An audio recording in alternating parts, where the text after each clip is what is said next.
चर्चा को आगे बढ़ाते हैं।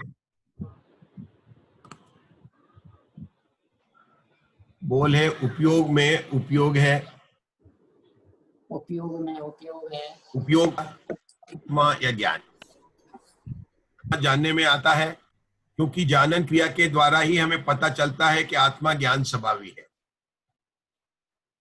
इसको समझने के लिए हमने एक उदाहरण दिया था कि यह पिता है, ये फादर है। ये कौन बताता है? पुत्र बताता है। अगर किसी के पुत्र नहीं हो तो यह पिता ये कैसे सिद्ध होगा?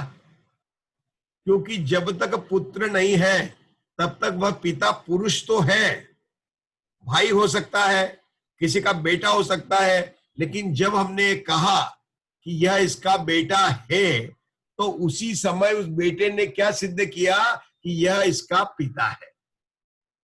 जब जानन क्रिया ने यह सिद्ध किया कि आत्मा ज्ञान स्वभावी है, क्योंकि आत्मा ज्ञान स्वभावी तो त्रिकाल है और निष्क्रिय है, उसको बताने वाला कौन है? मेरे ज्ञान की पर्याय। ये समझना, मेरी ज्ञान की पर्याय। इसलिए जानन क्रिया में आधार कहा और ज्ञान को आत्मा को आधेय कहा। इस पर इन दोनों में परस्पर आधार आधेय संबंध है, लेकिन इनमें अभेद विवक्षा में बोल है उपयोग में उपयोग है, तो ज्ञान और आत्मा कोई भिन्न नहीं है, कोई भिन्न नहीं है, अभेद है। देखिए, यहां पर बात निश्चय से भी नहीं कर रहे, हम बात कर रहे हैं अभेद नहीं से। आपने नाम तो सुना होगा, निश्चय नए, व्यवहार नए, द्रव्यार्थिक नए और पर्यार्थिक नए, लेकिन हम यहां पर जो बात कर रहे हैं, हम आप लोगों ने सुना होगा आचार्य जैसे ने, जिन्होंने तात्पर्य वृत्ति की टीका लिखी है, उन्होंने इस बोल की टीका में लिखा है कि अभेद नहीं से उपयोग उपयोग में ही है। देखिए, निश्चय से कहना, शुद्ध से कहना, यह तो केवल इतना बताता है कि यह शुद्ध घी है, इसमें कोई मिलावट नहीं है। शक्कर में मिठास है, ज्ञान है, लेकिन जब अनुभूति करते हैं, जब उस चीज का भाव वासन करते हैं, तो वहां पर यह भेद ही कहा रह जाता है कि मिठास गुण है और शक्कर पदार्थ है। इसी तरह से यहाँ पर उपयोग में उपयोग है। इस बात में समझाने के लिए तो ये कहा कि जानन क्रिया आधार और आत्मा आधे, ये कहा, लेकिन वास्तव में कौन सा है? ये अभेद नहीं से ज्ञान ही आत्मा है और आत्मा ही ज्ञान है। यह बात करने से स्वयं के अंदर श्रद्धा के लेवल पर पूर्ण स्थितिकरण हुआ। श्रद्धा के लेवल पर पूर्ण स्थितिकरण कब हुआ? कि उपयोग में उपयोग है, ये श्रद्धा के लेवल पर स्थितिकरण हुआ। अब ये जो श्रद्धा के लेवल पर स्थितिकरण हुआ, तो किसको नास्ति करके हुआ है? उसका बोले क्रोध में क्रोध है, क्योंकि यह किसके साथ में मिश्रित होकर ज्ञान कर रहा था? उपयोग और क्रोध, उपयोग और क्रोध को मिश्रण कर रहा था। तो कहा कि भैया निश्चय से क्रोध में क्रोध है, वहां पर निश्चय से कहा, निश्चय से कहा अर्थात वास्तव में खरेखर कोई डाउट नहीं है कि क्रोध और कहीं है, क्रोध क्रोध में ही है। आचार्य ने क्रोध में क्रोध है वहां अभेद नहीं लगाया, उपयोग में उपयोग है वहां पर अभेद नहीं लगाया। थोड़ी बात सूक्ष्म है, लेकिन बताएंगे हम आपको, क्योंकि हमारा प्रयोजन क्या है? आत्मा की प्राप्ति करना है, आत्मा की प्राप्ति करना, क्योंकि वहां सुख भरा हुआ है। हमारा मूल प्रयोजन है न मोक्ष जाना न कुछ नहीं, हमें सुख की प्राप्ति करना हमारा प्रयोजन है। और कोई भी वस्तु कहां से प्राप्त होती है? जहां पर वह वस्तु होती है। जिस वस्तु की जहां पर उपलब्धि होगी वहीं से तो प्राप्त होगा। क्या जिस कुएं में पानी नहीं है उसमें आप 10 बार भी बाल्टी डालो, 100 बार भी डाल दो, पानी मिलेगा क्या? वो तो गड्ढा है। जिस कुएं में पानी नहीं है वो लगता तो कुआं है, उसमें बाल्टी 100 बार डालो, कितनी बार भी डालो, पानी नहीं मिलेगा। और जिस कुएं में पानी है उसमें आप बराबर डालोगे, पानी मिलेगा।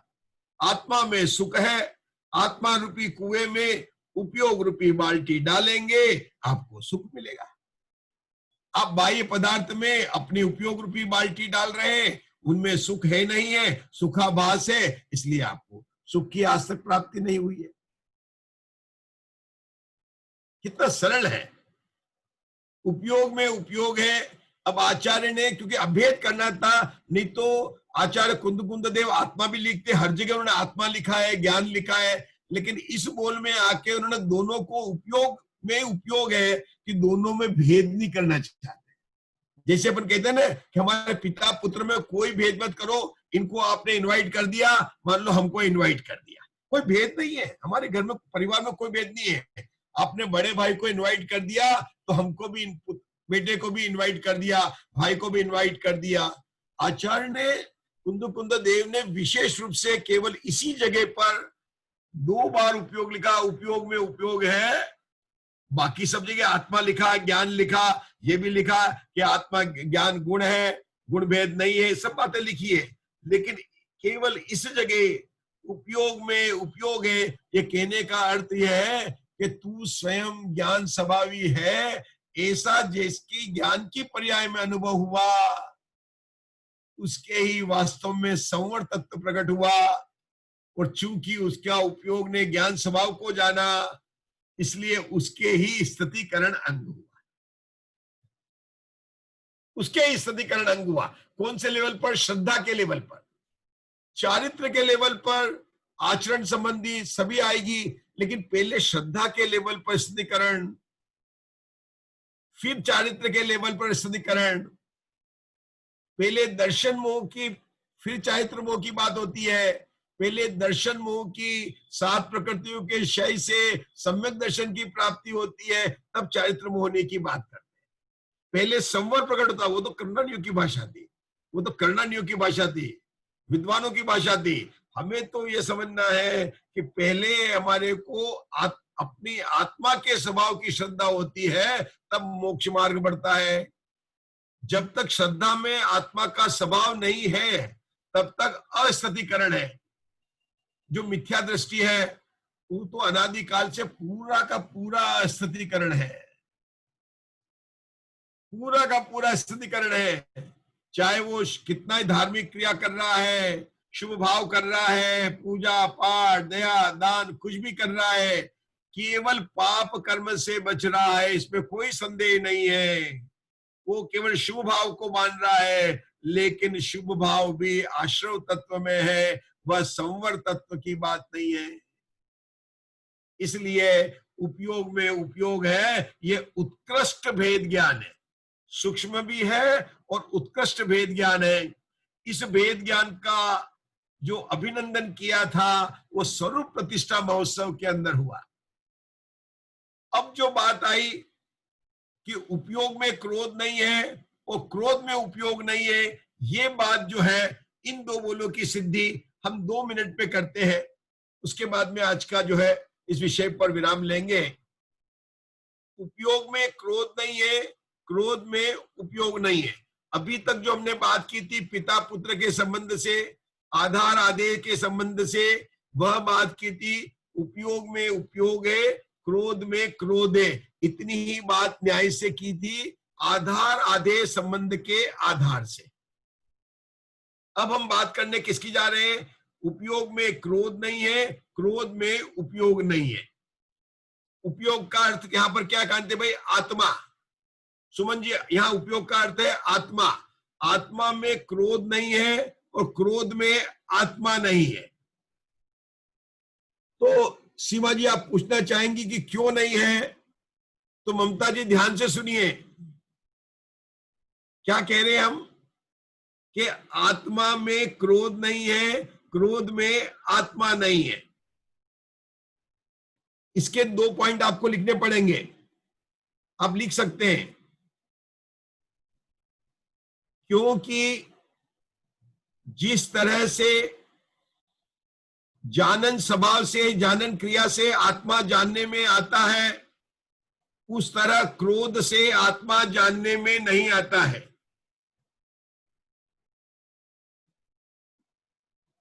क्या बताया मैंने? पॉइंट नंबर 1 कि जिस तरह जानन क्रिया से आत्मा जानने में आता है, उस तरह से क्रोध से आत्मा जानने में नहीं आता है।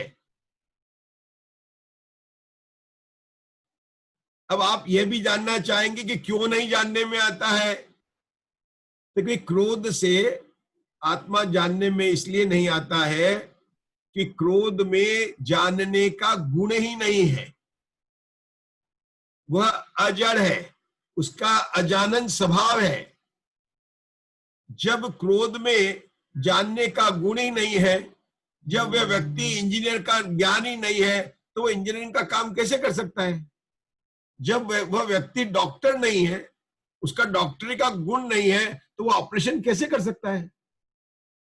इसी तरह से क्रोध में ज्ञान गुण नहीं है, तो वह आत्मा को कैसे जान सकता है? एक बात, इससे क्या सिद्ध हुआ कि क्रोध में आत्मा नहीं है। क्यों? क्योंकि जिसके अंदर ज्ञान गुण हो वही आत्मा का है, ये सिद्ध है। इसलिए पहले बुल से सिद्ध हुआ कि क्रोध में आत्मा नहीं है। अब क्या सिद्ध करना है? दूसरा, आत्मा में क्रोध नहीं है। इसमें थोड़ा अलग बिंदु लगेगा, आज नोट कर लीजिए, एक बार कल रिपीट करेंगे तो और स्पष्ट हो जाएगा। अब क्या सिद्ध कर रहे हैं कि आत्मा में क्रोध नहीं है। इसके 2 कारण बताने वाले हैं, 2 पॉइंट बताने वाले हैं। बोल क्या है? आत्मा में क्रोध नहीं है। पहला पॉइंट लिखिए कि आत्मा क्रोध की उत्पत्ति में कारण नहीं है। आत्मा क्रोध की उत्पत्ति में कारण नहीं है। और दूसरा पॉइंट है, ठीक है, कारण नहीं है, कार्य भी नहीं है। आत्मा क्रोध की उत्पत्ति का कार्य नहीं है, यह एक बात। कार्य नहीं है तो कारण तो हो सकता है, लेकिन आत्मा क्रोध की उत्पत्ति में कारण भी नहीं है। चूंकि आत्मा क्रोध की उत्पत्ति में न तो उसका कार्य है और न उसका कारण है, इसलिए यह सिद्ध हुआ कि आत्मा में क्रोध नहीं है, अर्थात उपयोग में क्रोध नहीं है।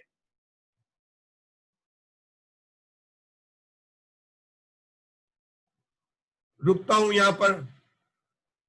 चर्चा सूक्ष्म थी, लेकिन अगर आपने पॉइंट लिख लिए हैं तो कल आप उसको रिवाइज करेंगे तो कल पुनः उसकी चर्चा करेंगे तो बिल्कुल स्पष्ट हो जाएगा। क्योंकि हमने हर बोल के पॉइंट बनाए। उपयोग में उपयोग है, ये कैसे सिद्ध किया, लेकिन उसको आधार आदेश संबंध के आधार पर सिद्ध किया। क्रोध में उपयोग क्यों नहीं है, उसको हमने उसके स्वरूप विपरीतता के आधार पर किया कि क्रोध में और ज्ञान, उसमें ज्ञान में स्वरूप विपरीतता है, उसमें जानन स्वभाव है ही नहीं। और तीसरे पॉइंट में हमने आत्मा में क्रोध नहीं है, क्योंकि क्रोध न तो आत्मा का कार्य है और न उसका कारण है। इतनी बात की हमने आज चर्चा की है। हाँ, अब पूछ सकते हैं। गुरुजी एक पूछना था। हाँ। गुरुजी एक प्रश्न, आत्मा में नहीं है, इसका दूसरा पॉइंट क्या है सर? आपने 2 पॉइंट बोले, आत्मा में क्रोध नहीं है। पहला पॉइंट है आत्मा के आधार से क्रोध की उत्पत्ति नहीं होती है, अर्थात क्रोध आत्मा का कार्य नहीं है, ये पहला पॉइंट। दूसरा पॉइंट है, कोई पूछेगा ठीक है उसने कार्य नहीं किया, लेकिन कारण तो है। जैसे जगत में किसी के वृद्ध माता पिता है तो काम तो नहीं करते हैं, लेकिन बैठे रहते, तो कहते ना आप बैठे रहो, आपका आशीर्वाद ही हमारे लिए सब कुछ है। लेकिन यहाँ पर आत्मा का आशीर्वाद नहीं है। क्रोध के कार्य, क्रोध के उत्पन्न होने में आत्मा आशीर्वाद नहीं देता है। जैसे हमारे जिनेंद्र भगवान की प्रतिमा में कोई आशीर्वाद नहीं होता है, अन्य मतियों में होता है, ऐसे ही आत्मा भी जिनेंद्र प्रतिमा की तरह हाथ पर हाथ बैठा हुआ है, निष्क्रिय तत्व है। उसमें नहीं है कारण, ये पॉइंट बताएं। ठीक है प्रीति जी, महाराष्ट्र जी, आपको कुछ पूछना है? ममता जी, गणेश रजावत जी, शकुंतला जी, रश्मि जी, आज रश्मि जी है नहीं है? आज रश्मि जी है नहीं है?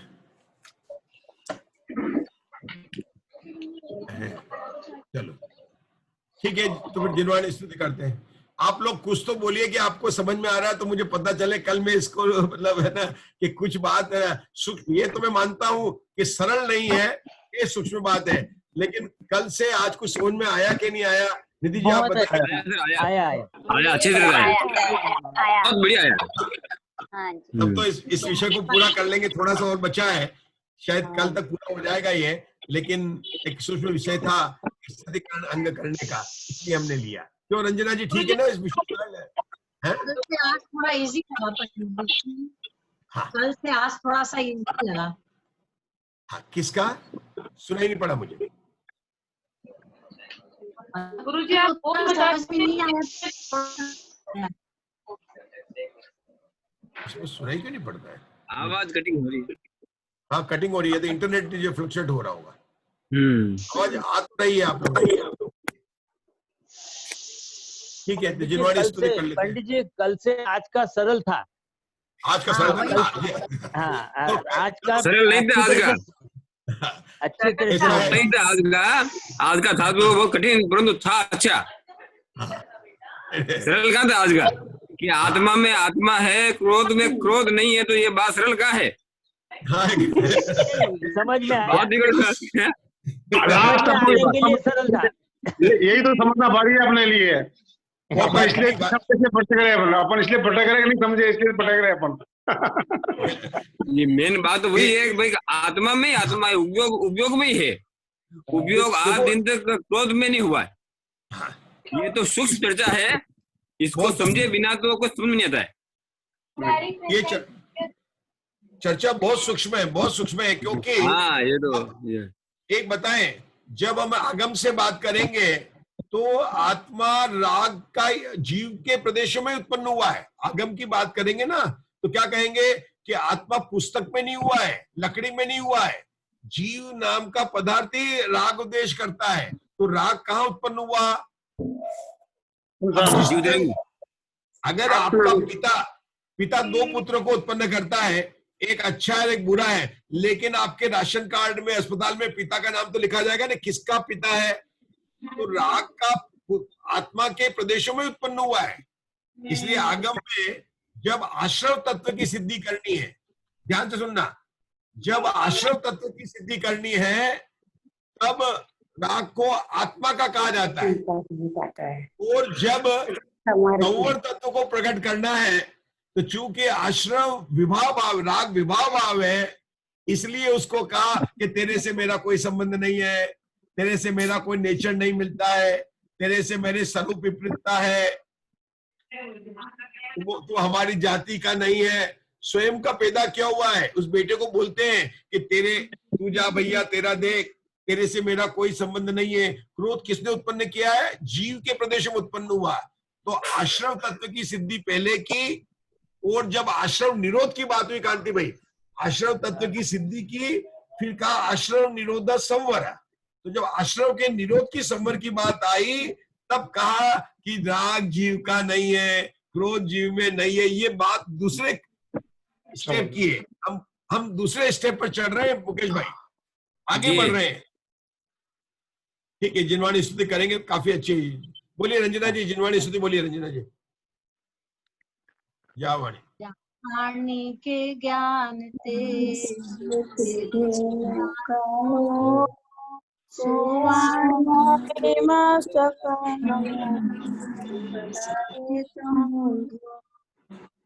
बोलिए रश्मि जी, बोल लीजिए जय नमोकार मंत्र।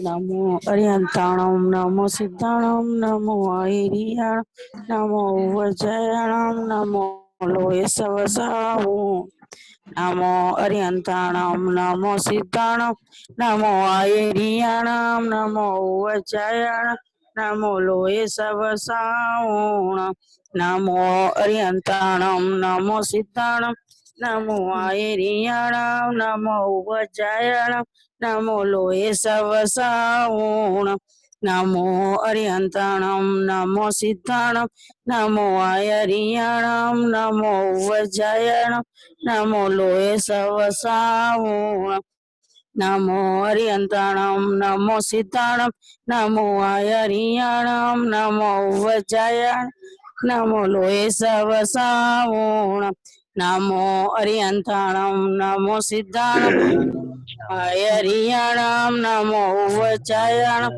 नमो लोये सवसावणं नमो अरिहंताणं नमो सिद्धाणं नमो आयरियाणं नमो उवचायाणं नमो लोये सवसावणं नमो अरिहंताणं नमो सिद्धाणं नमो आयरियाणं नमो उवचायाणं नमो लोये सवसावणं नमो अरिहंताणं नमो सिद्धाणं नमो आयरियाणं नमो उवचायाणं नमो लोये सवसावणं बोलो जिनवाणी माता की जय। जय जय जय जय जय जय सबको जय जिनेन्द्र। सबको जय जिनेन्द्र। जय जिनेन्द्र जय जिनेन्द्र जय जिनेन्द्र। जिनेन्द्र जय।